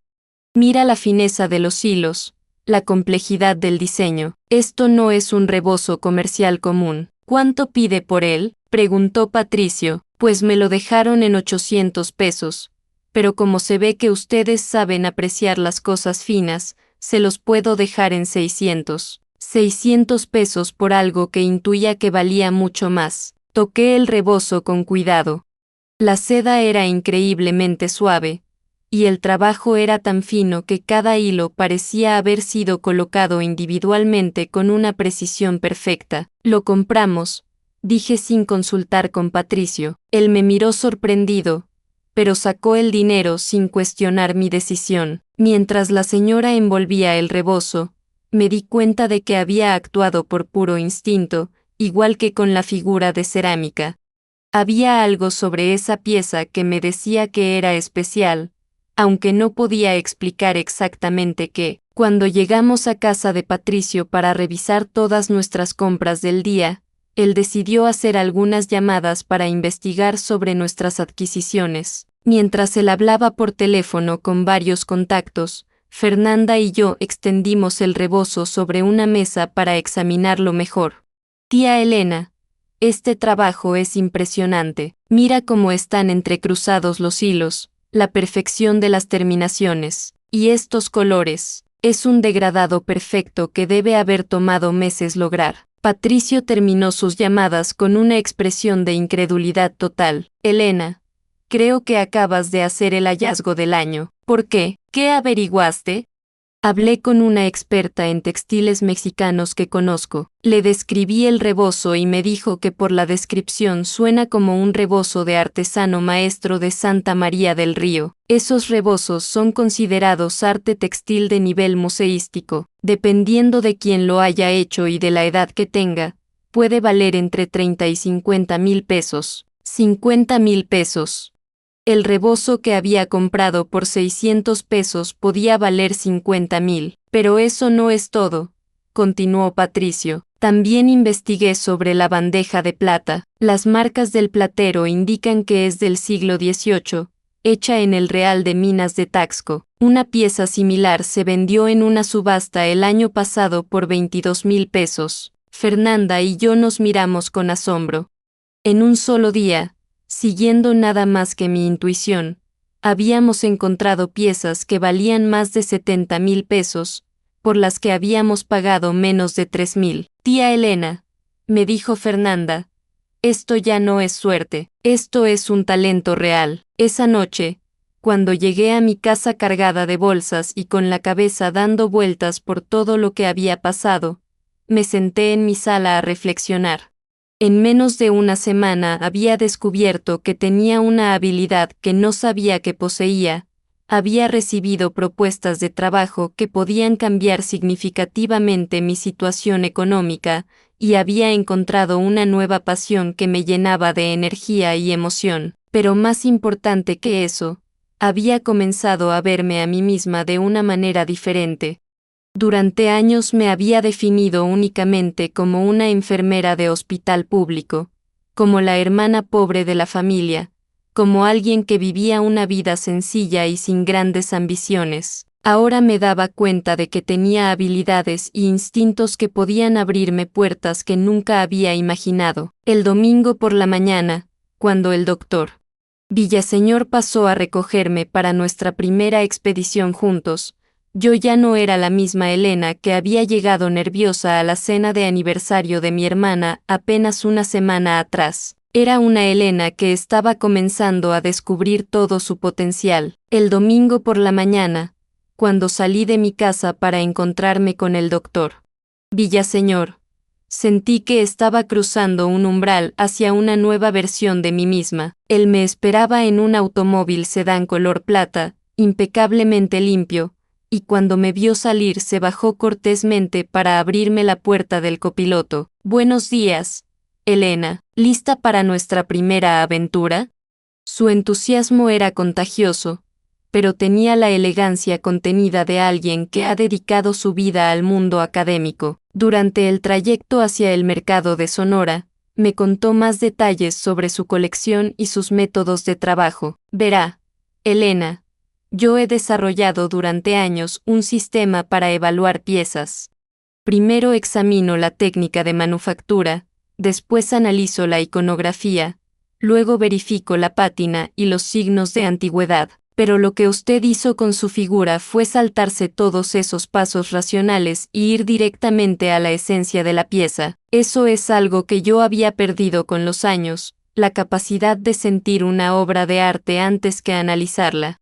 Sus palabras me hicieron reflexionar sobre cómo, sin darme cuenta, había estado aplicando una forma diferente de conocimiento, más intuitiva y emocional, pero no menos válida que la aproximación académica. El mercado de Sonora era completamente diferente a los lugares que había visitado el día anterior con Patricio. Era enorme, laberíntico, y tenía secciones dedicadas a todo tipo de productos, desde hierbas medicinales y objetos de santería hasta mascotas exóticas y, por supuesto, antigüedades. La sección de antigüedades ocupaba varios pasillos en la parte posterior del mercado, y era ahí donde comenzamos nuestra búsqueda. El doctor Villaseñor tenía un método muy sistemático. Caminaba lentamente por cada pasillo, deteniéndose en cada puesto para hacer un inventario visual rápido de lo que había disponible. Cuando algo le llamaba la atención, se acercaba a examinarlo más de cerca, pero siempre manteniendo una expresión neutra para no revelar su interés al vendedor. Yo, por mi parte, trataba de aplicar la misma intuición que había usado los días anteriores. Dejaba que mi mirada vagara por los objetos expuestos, esperando que algo me hablara de la manera que lo había hecho la figura de cerámica. Llevábamos casi una hora caminando cuando llegamos a un puesto que vendía principalmente objetos religiosos coloniales, santos de madera, crucifijos de diferentes tamaños, candelabros de bronce, pinturas religiosas en diversos grados de conservación. El vendedor era un hombre de mediana edad que claramente conocía su mercancía y manejaba cada pieza con el cuidado que merecían objetos de siglos de antigüedad. Fue mientras el doctor Villaseñor examinaba una pequeña escultura de San Francisco cuando mi atención se fijó en algo que estaba en una esquina del puesto, casi escondido detrás de unas cajas de cartón. Era un pequeño retablo de madera, no más grande que una hoja de papel, que estaba cubierto por una capa de polvo y suciedad que hacía difícil distinguir los detalles de la pintura. Había algo en ese retablo que me atraía irresistiblemente. A pesar de su estado deteriorado, pude distinguir la figura de una mujer con un manto azul y una expresión de serenidad infinita. Los colores, aunque opacos por la suciedad, tenían una calidad que me recordaba a las pinturas que había visto en los museos de arte colonial. Doctor, le dije suavemente, ¿podría preguntarle al señor sobre ese retablo que está en la esquina? El doctor Villaseñor siguió mi mirada y inmediatamente entendió a qué me refería.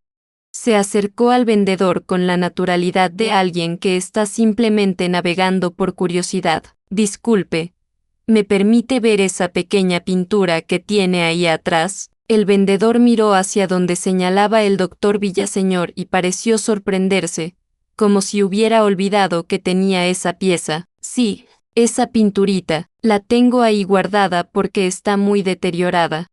Alguien me la trajo hace como 6 meses, pero la verdad está tan maltratada que no he sabido qué precio ponerle. Sacó el retablo con cuidado y lo puso sobre el mostrador. De cerca, el deterioro era aún más evidente, había zonas donde la pintura se había desprendido completamente, otras donde estaba cuarteada, y una capa de suciedad que parecía de décadas cubría toda la superficie.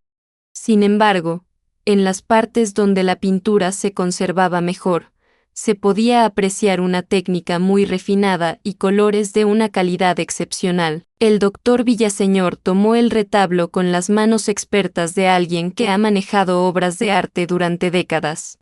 Lo examinó con una lupa pequeña que sacó de su bolsillo, prestando particular atención a las técnicas de pintura y a los materiales utilizados. Es pintura sobre madera, probablemente del siglo XVIII, murmuró, más para sí mismo que para nosotros. La técnica parece ser temple y óleo, que era típica de esa época. El estilo iconográfico es consistente con la escuela novohispana.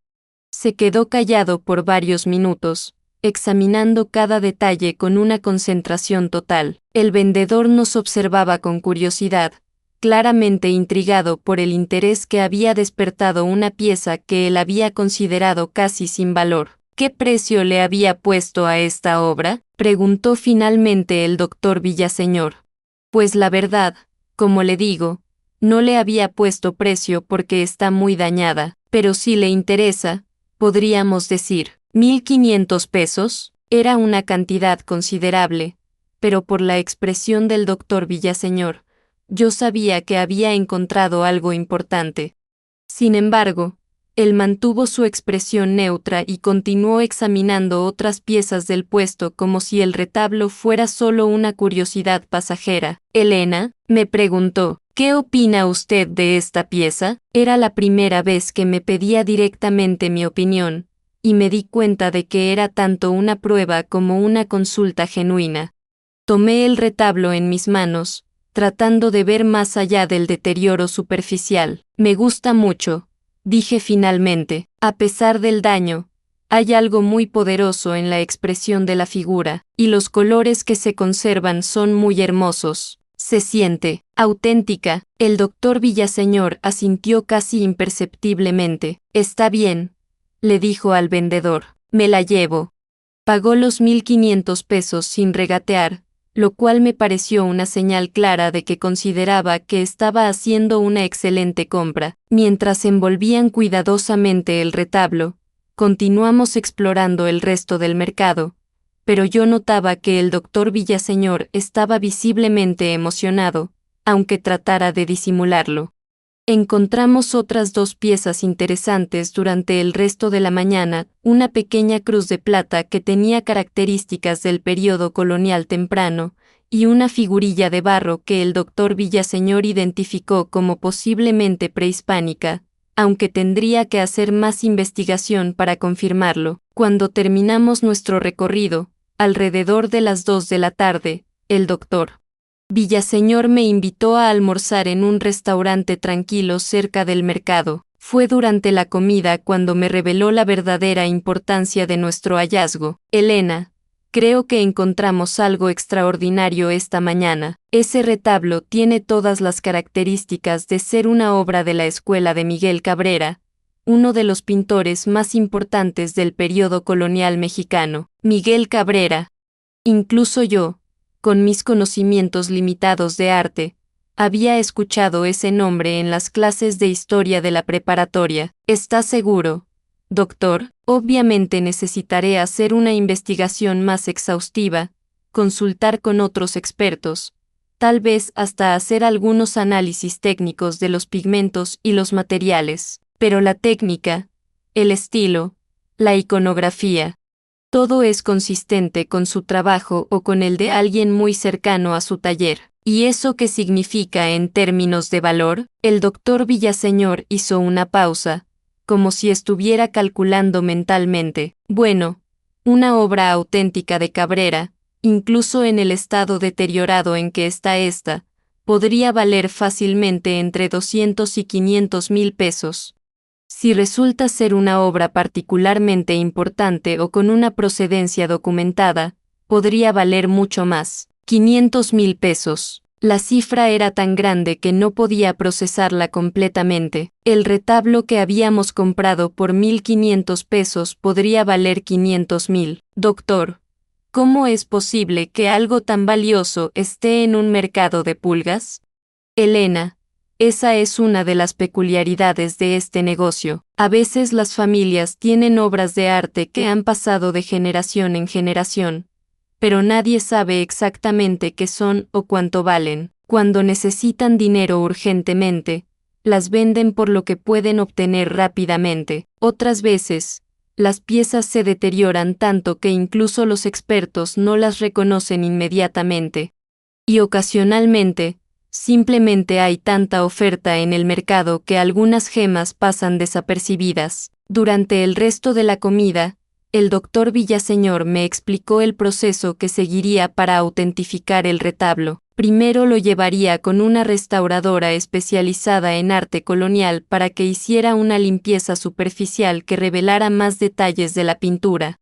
Después consultaría con otros expertos en la obra de Cabrera para obtener segundas y terceras opiniones. Si todo confirmaba sus sospechas iniciales, entonces consideraríamos opciones para la pieza, mantenerla en su colección, prestarla a un museo, o posiblemente venderla a un coleccionista institucional. ¿Y cuál sería mi participación en todo esto, doctor?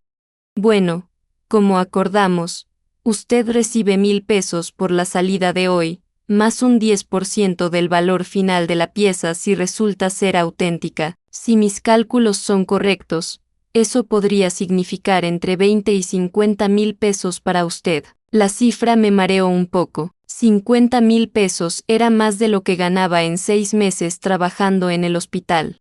Y todo por pasar una mañana haciendo algo que me gustaba. Pero mientras regresábamos a mi casa, comencé a darme cuenta de que había algo más importante que el dinero en todo esto. Por primera vez en mi vida adulta, me sentía verdaderamente valorada por una habilidad que era únicamente mía. No era solo que pudiera ganar dinero extra, era que había descubierto que tenía un talento real, algo que podía aportar al mundo. Esa tarde, después de que el doctor Villaseñor me dejó en mi casa, me senté en mi pequeño jardín con una taza de té y traté de procesar todo lo que había pasado en los últimos días. Una semana atrás, mi mayor preocupación había sido qué vestido ponerme para la cena de mi hermana. Ahora tenía 2 socios comerciales, había descubierto un talento que podía cambiar mi vida económica, y me sentía más segura de mí misma de lo que me había sentido en años. El lunes por la mañana, cuando regresé al hospital, Lupita inmediatamente notó que había algo diferente en mí. ¿Qué te pasó, Elena? ¿Te ves? No sé, como más segura. He tenido un fin de semana muy interesante, Lupita. Le conté sobre mis expediciones del sábado y domingo, sobre las piezas que habíamos encontrado y sus posibles valores. Lupita me escuchó con una mezcla de asombro y orgullo. No manches, Elena, o sea que de verdad tienes un superpoder para encontrar tesoros. No es un superpoder, Lupita. Es solo, no sé cómo explicarlo. Es como cuando estás cuidando a un paciente y sabes instintivamente que necesita, aunque los síntomas no sean obvios. Es la misma intuición, pero aplicada a objetos en lugar de personas. Esa analogía me hizo reflexionar. Durante años había usado esa misma intuición en mi trabajo como enfermera, la capacidad de leer a las personas, de entender sus necesidades no verbalizadas, de reconocer cuando algo no estaba bien incluso antes de que los síntomas fueran evidentes. Era la misma habilidad que me había convertido en una enfermera eficaz, solo que ahora la estaba aplicando a obras de arte y antigüedades. El martes por la noche recibí una llamada del doctor Villaseñor. Su voz sonaba contenidamente emocionada. Elena, tengo noticias sobre el retablo. La restauradora hizo una limpieza preliminar y los resultados son aún más prometedores de lo que esperaba. ¿Qué descubrió? Bueno, una vez que se removió la capa superficial de suciedad, apareció una firma en la esquina inferior derecha que había estado completamente oculta. Es la rúbrica característica de Miguel Cabrera. Además, la calidad de la pintura subyacente es excepcional. Estamos definitivamente ante una obra auténtica. ¡Qué increíble! Pero eso no es todo.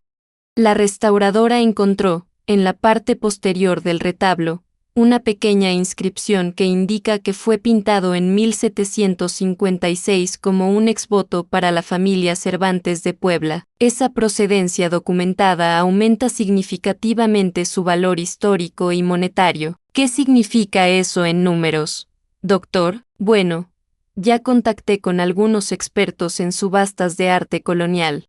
Me están hablando de un valor que podría estar entre los 500,000 y los 800,000 pesos, posiblemente más, dependiendo del interés que genere entre los coleccionistas. 800,000 pesos. Mi parte sería de hasta 80,000 pesos. Era más dinero del que había visto junto en toda mi vida. Doctor, esto es increíble, pero también un poco abrumador. Nunca había manejado cantidades tan grandes de dinero. Lo entiendo perfectamente, Elena. Por eso quiero proponerle algo. ¿Qué le parecería si, en lugar de vender inmediatamente el retablo, lo prestamos al Museo de Arte Colonial para una exposición temporal?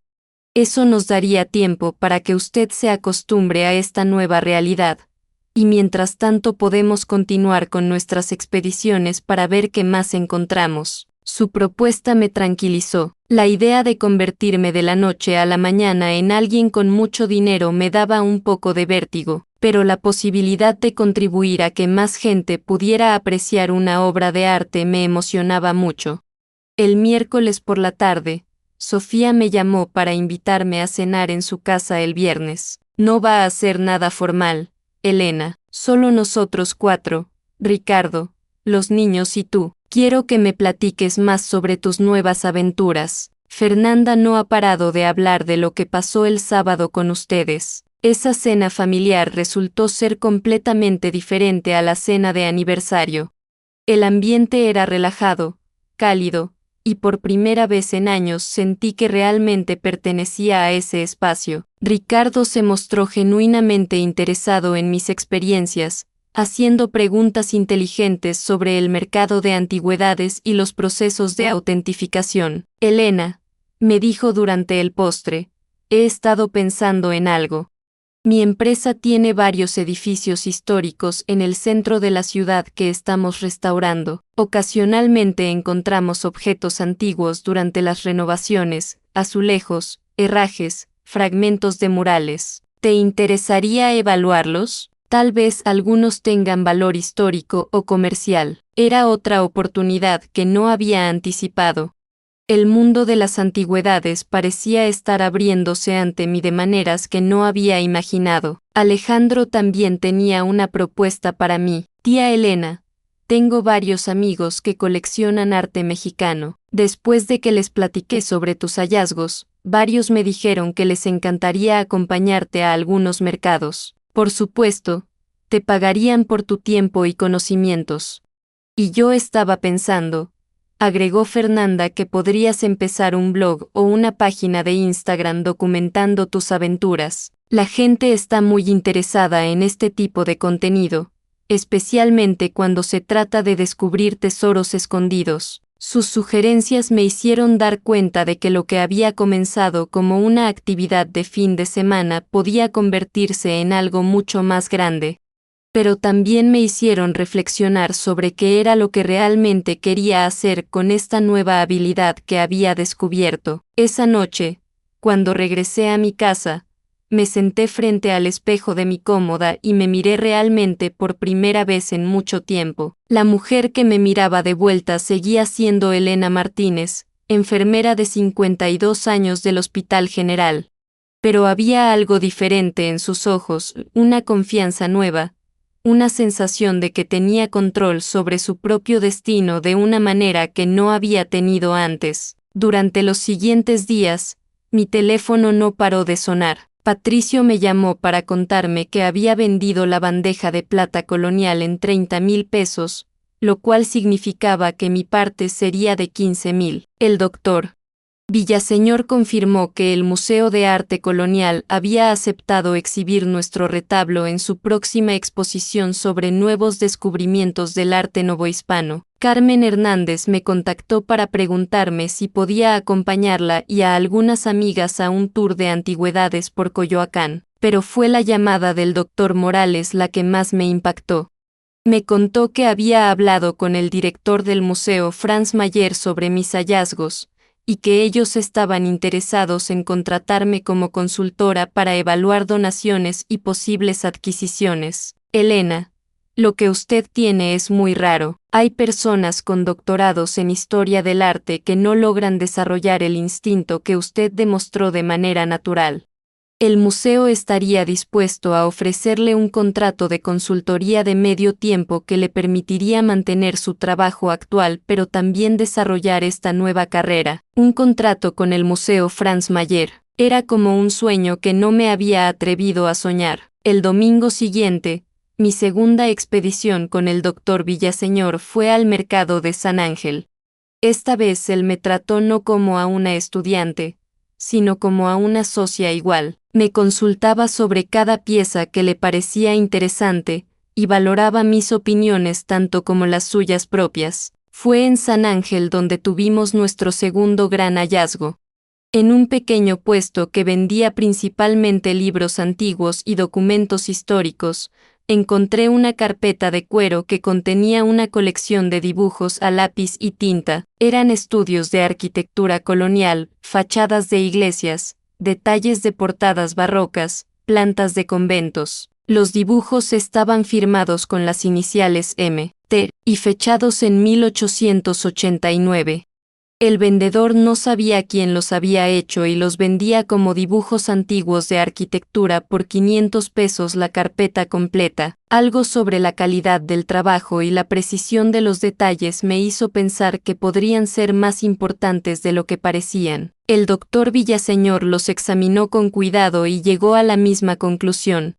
Estos dibujos son de una calidad excepcional, me dijo mientras los revisábamos en una cafetería después de comprarlos. El nivel de detalle y la precisión técnica sugieren que fueron hechos por un arquitecto profesional, posiblemente como documentación para algún proyecto de restauración o estudio académico. Durante la semana siguiente, el doctor Villaseñor investigó las iniciales M.T. y la fecha de 1889. Lo que descubrió fue extraordinario. Los dibujos habían sido hechos por Manuel Tolsá, uno de los arquitectos más importantes del período neoclásico mexicano, como estudios preparatorios para sus trabajos de restauración en varias iglesias coloniales. Elena, estos dibujos no son solo valiosos económicamente, son documentos históricos únicos. Muestran el proceso creativo de uno de nuestros arquitectos más importantes y proporcionan información invaluable sobre el estado de varios edificios coloniales a finales del siglo XIX. El Museo de Arquitectura se interesó inmediatamente en los dibujos cuando el doctor Villaseñor los contactó. Ofrecieron comprarlos por 200,000 pesos para incluirlos en su colección permanente. Mi parte de esa venta sería de 20,000 pesos. Sumado a lo que había ganado con Patricio y las otras oportunidades que se estaban presentando, me di cuenta de que en menos de un mes había ganado más dinero que en todo un año de trabajo en el hospital. Pero más importante que el dinero era la transformación personal que estaba experimentando. Por primera vez en mi vida adulta, me sentía verdaderamente valorada por algo que era únicamente mío. No era solo que estuviera ganando dinero, era que había encontrado una vocación que me llenaba de pasión y propósito de la manera que mi trabajo como enfermera lo había hecho en sus mejores momentos. La noche del viernes, 3 semanas después de la cena de aniversario que había cambiado todo, me senté en mi jardín con una copa de vino y reflexioné sobre el extraordinario giro que había tomado mi vida. Tenía ofertas de trabajo que habrían parecido fantasías apenas un mes atrás. Tenía más dinero en mi cuenta de ahorros de lo que había tenido jamás. Tenía una relación renovada con mi hermana y una familia que me veía con nuevos ojos. Pero lo más importante era que me veía a mí misma con nuevos ojos. Durante años me había definido por mis limitaciones, la hermana pobre, la soltera sin hijos, la que había elegido una vida sencilla. Ahora me daba cuenta de que tenía habilidades y posibilidades que nunca había explorado. Mi teléfono sonó, interrumpiendo mis reflexiones. Era Lupita. Elena, ¿ya viste las noticias? No. ¿Qué pasó? Saliste en el periódico. Amiga, hay un artículo sobre el retablo que encontraste. Te llaman la enfermera que descubrió un tesoro colonial. Al día siguiente compré todos los periódicos. El artículo era pequeño, pero ahí estaba mi nombre y mi historia. La periodista había entrevistado al doctor Villaseñor sobre el hallazgo, y él había sido muy generoso al describir mi papel en el descubrimiento. La señora Elena Martínez, enfermera del Hospital General, demostró tener un instinto excepcional para reconocer obras de arte valiosas, había dicho al periódico. Su capacidad para identificar piezas importantes entre cientos de objetos comunes es algo que rara vez vemos, incluso entre expertos con años de entrenamiento. Esa mañana mi teléfono no paró de sonar. Periodistas que querían entrevistarme, coleccionistas que habían leído el artículo y querían contratar mis servicios, galeristas que estaban interesados en conocerme. Era abrumador pero también emocionante. Fue durante una de esas llamadas que recibí la propuesta que cambiaría definitivamente el rumbo de mi vida. Era de una productora de televisión que quería hacer un programa sobre cazadores de tesoros mexicanos. Señora Martínez, hemos leído sobre sus descubrimientos y creemos que su historia sería perfecta para nuestro programa. La idea sería seguirla durante sus expediciones, documentar sus hallazgos, y educar al público sobre el arte y la historia mexicana. ¿Estaría interesada en una reunión para discutir los detalles? Un programa de televisión. Era algo que nunca había imaginado, pero que de alguna manera se sentía como la conclusión natural de todo lo que había estado pasando.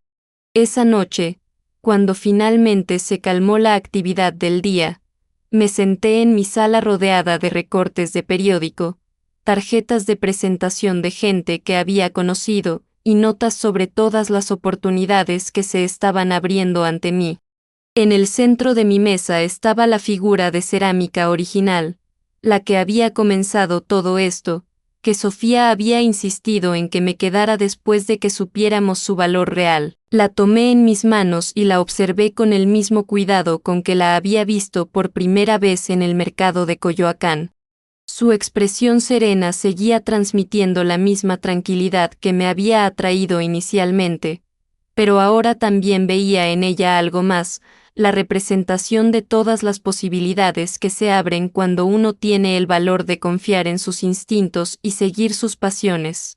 3 meses después de esa cena de aniversario que había cambiado todo, dejé mi trabajo de tiempo completo en el Hospital General para dedicarme a mi nueva carrera como consultora en arte y antigüedades. Mantengo un turno de fin de semana en el hospital porque el cuidado de los pacientes sigue siendo importante para mí, pero ahora tengo una vida profesional que me llena de emoción y propósito de una manera que no había experimentado en años. El programa de televisión se estrenó hace 2 semanas y ha tenido una respuesta increíble. Tesoros ocultos con Elena. Se transmite los domingos por la noche y combina educación sobre arte e historia mexicana con la emoción de la búsqueda de tesoros. He recibido cartas de personas por todo el país que me dicen que el programa las ha inspirado a explorar su propio patrimonio familiar y a valorar más el arte y la cultura mexicana. Pero tal vez lo más importante es que mi relación con Sofía se ha transformado completamente. Ahora somos verdaderas socias, ella me ayuda con los aspectos comerciales de mi nueva carrera, mientras que yo le he enseñado a apreciar el arte y las antigüedades de una manera más profunda. Hace 2 semanas encontramos juntas una virgen colonial en un mercado de Tlalpan que resultó ser una pieza del siglo XVII de gran valor histórico. Esta mañana, mientras me preparaba para otra expedición con el doctor Villaseñor, reflexioné sobre todo lo que había cambiado en tan poco tiempo. A veces la vida te da exactamente lo que necesitas en el momento en que menos lo esperas. Para mí, lo que necesitaba no era dinero o fama, sino la oportunidad de descubrir quién podía llegar a ser cuando tenía el valor de confiar en mis propios instintos. La figura de cerámica sigue en mi mesa, recordándome cada día que los verdaderos tesoros no siempre vienen con etiquetas de precios altos. A veces los encuentras cuando estás dispuesta a ver más allá de las apariencias, cuando confías en que hay algo valioso esperando ser descubierto, tanto en los objetos como en ti misma. Y así fue como una cena incómoda en un restaurante elegante de Polanco se convirtió en el catalizador de la aventura más extraordinaria de mi vida. Una aventura que comenzó con 500 pesos y una figura de cerámica, y que me llevó a descubrir que los tesoros más valiosos son los que encontramos cuando tenemos el valor de buscarlos. ¿Y tú? ¿Qué opinas de la increíble transformación de Elena? ¿Alguna vez has tenido una intuición similar que te haya llevado a descubrir algo valioso? ¿Crees que todos tenemos talentos ocultos esperando ser descubiertos? Déjanos tu comentario aquí abajo contándonos qué te pareció esta historia y si has vivido alguna experiencia parecida. No olvides darle me gusta a este video si te gustó conocer la historia de Elena, y suscríbete a nuestro canal para más historias inspiradoras como esta que te demuestran que la vida puede cambiar cuando menos te lo esperas. Activa la campanita para no perderte ninguna de nuestras próximas historias que seguramente te van a emocionar tanto como esta.